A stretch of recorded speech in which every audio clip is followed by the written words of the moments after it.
Hello friends, for today's video I wanted to go through a list of books that are either creepy or witchy or a combination of both. This is going to be one of 3 different fall themed recommendations videos I do, the others being some adult fantasy works, and then the third being a list of some cozy and fairy tale-esque books.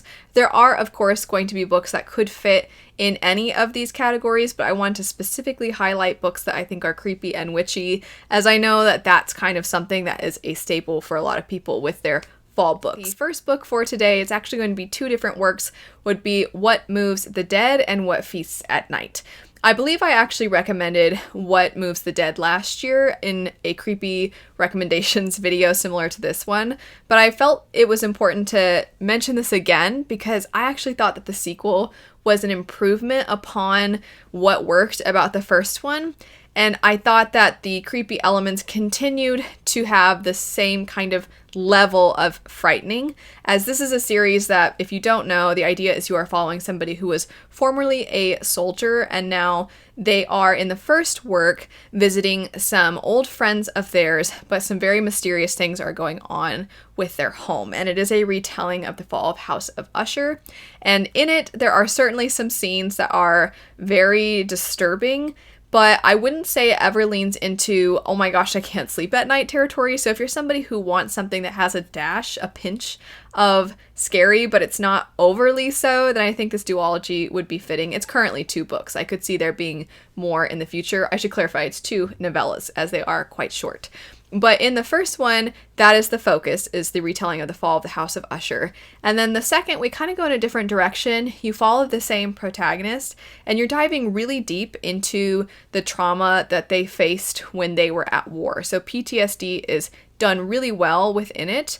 But they're visiting this lodge, this place that they have some claim to, but very strange things are occurring, and there are some people within this town that try to warn our main character named Alex that things are not as they seem. One person seems to have a lot more connections to the folklore side of things and their views on things. Then you also have some religious figures and how they feel about it, and you're just trying to piece together if any of it's even happening, because it almost feels like a hint of unreliable narrator.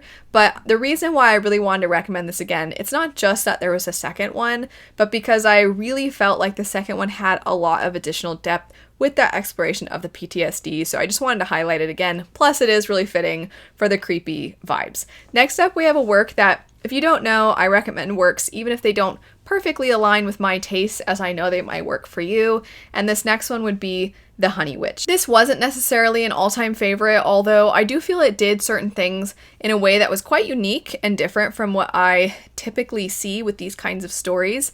And I will say, if you are not entering the fall season, but you're actually going to be entering spring, I think that this still could be really fitting for you. So hello, Southern Hemisphere individuals, maybe this book might be something that is a good seasonal mood read for you, but regardless, the setup for this story is you are following this young woman who just feels no contentment with her life whatsoever. Her family keeps pushing her to try to get married. It kind of has this Regency feel to it, and she just knows deep in her heart that something isn't right, and then she finds out that she is actually from a line of witches, and it is essentially like this magic that's calling out to her that she hasn't really been able to tap into, and her grandmother takes her under her wing and becomes her mentor-like figure for a time to try and guide her with her newfound witchiness. And then the story kind of takes a turn and it starts to explore a lot more about being lonely, wanting companionship, wanting a found family. The thing that I felt was the reason I say that this one did something a little bit different is when it first starts, our main character, it's not just that she doesn't want to be a wife and a mother, it's that she doesn't seem to like anybody even wanting that life for themselves. She seems to have this view of, wow, you're giving up your independence, you're so frivolous, and you care about trivial things. And what I think is interesting is she does start out kind of annoying and borderline unbearable because she's so judgmental. But what the book is doing, and what I've actually wanted more books to do, is this very thing, which is take that kind of character archetype, the one that's like, I don't need anybody, and then actually show what happens when they pursue a life where they choose no one. Not just that they choose not to get married, because that is, of course, a very personal decision, but it's that they choose to live a life where they know, I'm not going to have a spouse, I'm not going to have children, I'm not going to have people living with me, I'm probably not going to see my friends, it's just my shop and the people that are my customers, and that's basically it. And I'm choosing this life because I just love magic so much, and I love serving the community so much, but otherwise, I don't have companionship. And so you start to see loneliness take its toll, and just, I feel like the focus is a lot more about human connection. There is a romantic subplot in this story, but there's also just some found family that is built into it as well. And even though aspects of it didn't really work for me, I still think that those themes are very different, and that exploration is very different from a lot of the other stories that I have picked up in the past. So I do applaud this one for being on the unique side. Next up, we actually have a manga series, and that would be The Girl from the Other Side. This is complete, so if you are interested in dipping your toes into manga, this would be a good one. The art style is very minimalistic, and at times almost difficult to decipher, which I know doesn't make it seem like a good one to dip your toes into, but it starts out sweet, but you just feel like there's something sinister lurking. You follow this little tiny girl and the individual who is caring for her, who she calls teacher, and he is this weird creature man, and he is on the other side with all the other creatures.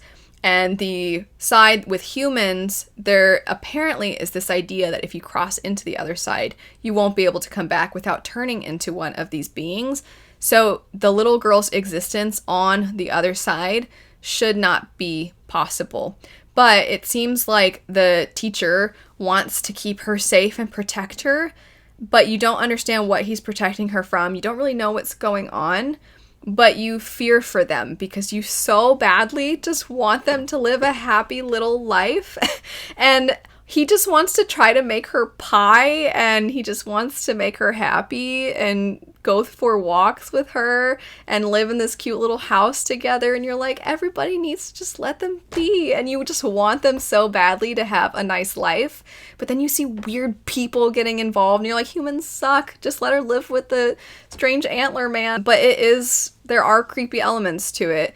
And again, you really are like, I don't know what's happening. But it's very much vibes. It's also quite convoluted, and it gets pretty out there, but I still highly recommend it. I think it's fantastic. Next up, we have The Very Secret Society of Irregular Witches. I might be double dipping. I might have recommended this in years past, but it's worth recommending again, especially one, it's fitting for this category of witchiness. So our main character is a witch. She lives within our own world, and it is not known that witches actually exist, but there are some people that have picked up on the existence of witches. In particular, there are some caretakers of 3 little girls who are witches, but none of the caretakers are, so they don't know anything about magic, and they are looking for a witch to try and teach the little girls so that they are not caught and that their identities are not revealed by some kind of accident with magic. And this has such a sense of found family. You also explore our main character's arc, and actually loneliness is another theme within this one. But then you also are looking into one of the other characters who ends up being a love interest, and you're looking at their backstory, the things that they've endured. The little girls are absolutely precious. It's such a warm hug of a book. It's really cute and it's really, really sweet. Highly recommend this one. Another reason, though, that I wanted to include it is that I could be mistaken, but I know for a fact this author has another work that is eventually going to be released that I think is a similar style of story. And I thought that originally it was projected to be released in 2024, but when I looked into it, I saw that it's not projected now until 2025. And the part I could be mistaken on is maybe it was never projected for 2024, but I thought it was, and if it did indeed get pushed back, I just wanted to highlight this author again because I don't want people to forget about this story because its existence is a delight. Anyway, next up we have another witch story and another manga, which would be Hat Atelier, and I love the story, and I think you all know that. It's so good. There's an anime that's going to be coming out, and I'm trying to get more people into it. I mean, everybody, like my husband loves it, our friend loves it, my other friends love it, and I'm just like, it's so good. I want so many people to pick it up. If you are somebody who just loves a magical setting, it just feels so vibrant and like anything is possible if only you put your mind to it, and there's creativity, and you like the idea of almost like a magic school, Witch Hat's perfect. It does start very cutesy, and it's going to seem like it's just cute and warm and fuzzy. And as you progress, you realize that the themes are actually very significant, important, tragic things that are very present within our own world. As an example, one of the themes is looking at relationships between caretakers, or you could say mentor figures, parental type figures, the relationship between them and those they are caring for, and how that can really shape a child in many ways for the good. But you also look at what happens when those are not shaping children for the best life, and when it is very negatively affecting them. That is already one of the difficult themes. Another being the ways in which people's circumstances often are what determine their lot in life, not their perseverance, not their hard work, not their generosity, not how quote-unquote good of a person they are. It's a matter of who you know, what you know, and your connections to some degree. I feel like I'm oversimplifying it. It's one of those things, though, that you could pick up the series and be like, what? That's one of the themes? But you'll see. It gets so sad, and it's so good. And it's also so lovely and cute and mysterious in the setup for the story, because I'm just describing how much I love it and not really the series itself. The idea is that you follow this young girl named Koko who has always wished that she could be a witch. However, it is believed in their world that witches are people who are born with the ability to use magic. So she does not have that, and she believes that she'll never get to learn any of the secrets about magic, but she is so captured by it and wowed by it. And then one day, a witch comes into her village, and she sees something she was not supposed to see, and it opens her eyes to the world of magic. However, this comes at a cost, because her mother is hurt by this, and so now not only is she pursuing magic because it's been a dream of hers, but she wants to ensure that her mother is restored to how she was before. It is absolutely phenomenal. Also, the artwork is beautiful. I did a whole dedicated review for this series over on my side channel, so I'll have that linked if you're interested. I cannot wait for the anime, though. I'll have the trailer linked, too. It's worth a watch. Next up, we have Belladonna and Foxglove. This author, Adeline Grace, I think does a good job of writing gothic leanings into her stories, where there are certain elements with the setting, the atmosphere, the description of the architecture, and the general feel of what's transpiring, the time period in which things are occurring. I think that she incorporates that into her stories really well. And in this one in particular, you have a character who essentially has a relationship with death personified.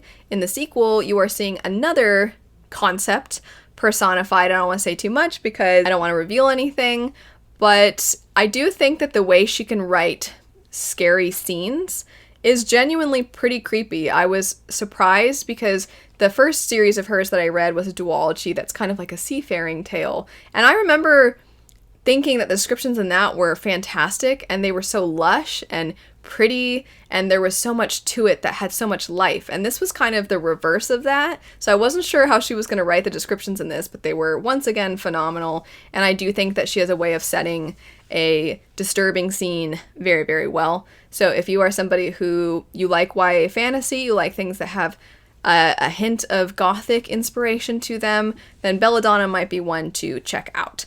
And then last for today, we have a completed duology, and that would be City of Nightmares and Cage of Dreams. If you want a dash of weird in your story, then this is the story for you. The setup is that there is a Gotham-like city where people's nightmares can become real, and they have found a way to keep people from dreaming to prevent this from happening, but it does still occur from time to time. And our main character is somebody who witnessed the death of her father by her sister's hands, we'll say. She wasn't really a person when she did it, but she did turn into a nightmare and killed the father, and then the sister was killed as well. So now our main character is traumatized, and she is constantly in fear. So she joins a group that everybody insists is a cult, but she's like, no, it's not a cult.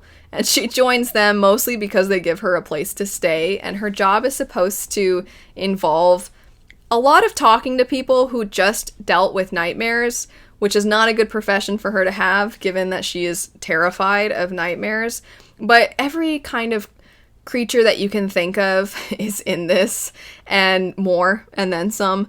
And I definitely think there are pieces of this that can lean into creepy. I mean, the thing her sister turns into is a giant spider, so there are aspects of it that are certainly alarming. I mean, just the very nature of it. What if your nightmares could become real? What if you could become the thing that you fear the most? I think a good example of something that you can become that I was like, oh my gosh, that does sound terrifying, is that you can become, like, some people have a fear of germs. So if they have a nightmare and they have a fear of germs, and that ends up in their nightmare, they can turn into a germ. However, the difference between turning into a germ versus turning into a giant spider is if you turn into a giant spider, they can kill you, and then you're done. At least you're done. But the idea of if you turn into a germ, nobody knows what happened to you, nobody knows it's you, and you have to live the rest of your life as a germ, you're like, oh, that sucks. So it sucks. So stuff like that. Also, if you don't know, the series, it's not just that it's weird, it's also really kind of funny, but in a morbid sort of way. So if that sounds appealing to you, then maybe give this duology a go. It is so bizarre, but I had a lot of fun with it. Anyway, that's it for some creepy and witchy book recommendations. Feel free, of course, to leave your own recommendations, and then if you are interested in more about these, I'll have links in the description bar, I'll have some reviews, things like that, and then I'll have some more recommendations linked in case you are looking for more books for the fall season. But thanks so much for watching, I hope you have a great rest of your day, and I'll see you later. Bye.